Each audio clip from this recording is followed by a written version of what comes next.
ఆమె 15 ఏళ్లకే తన గమ్యాన్ని వెతుక్కుంటూ ఇంటినుంచి బయటకు వచ్చేసింది. చేతిలో 300 బట్టల బ్యాగ్ తప్ప ఇంకేం లేవు. మొదట్లో రైల్వే స్టేషన్లోనే నిద్రపోయేది. సేల్స్ గర్ల్ ఉద్యోగంలో చేరి 20 రూపాయలు జీతానికి పనిచేసి ఇప్పుడు ఏకంగా 30 కోట్ల కంపెనీకి ఓనర్గా ఎదిగింది. ఇంతకీ ఎవరామో తెలుసుకుందామా? ఇక్కడ కనిపిస్తున్న అమ్మాయి పేరు చిను. కేవలం 15 ఏళ్ల వయసులోనే ఇంటినుంచి బయటకు వచ్చి సేల్స్ గర్ల్ ఉద్యోగం చేసేటప్పుడు 20 జీతానికి ఇంటింటికి తిరిగే ఎలక్ట్రానిక్ వస్తువులు అమ్మింది.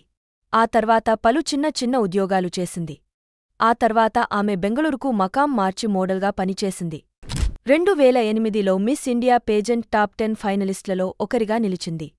అది ఆమె జీవితంలో ఓ టర్నింగ్ పాయింట్గా మారింది. ఫాంటే కార్పొరేట్ సొల్యూషన్స్ పేరుతో ఓ ఏజెన్సీని ప్రారంభించి ఎయిర్టెల్, సోనీ, ఈఎస్పీఎన్ వంటి కార్పొరేట్ సంస్థలతో వ్యాపారం చేసింది. ఆ తర్వాత స్వంతంగా ఆభరణాల బ్రాండ్ను ఏర్పాటు చేసింది. తను దాచుకున్న 3 లక్షలతో రుబాన్స్ యాక్సెసరీస్ అనే నగల బ్రాండ్ను ప్రారంభించింది. తొలి ఏడాదిలోనే ఈ బ్రాండ్ మంచి ఆదరణ దక్కించుకుంది. ఏడాదికి 10% చొప్పున పెరుగుతూ 6 ఏళ్లలో ఆ సంస్థ టర్నోవర్ 30 కోట్లకు చేరింది. సో మరింకెందుకు ఆలస్యం, మీరు కూడా ఇప్పుడే ఈ వీడియోని మీ ఫ్రెండ్స్కి కూడా షేర్ చెయ్యండి.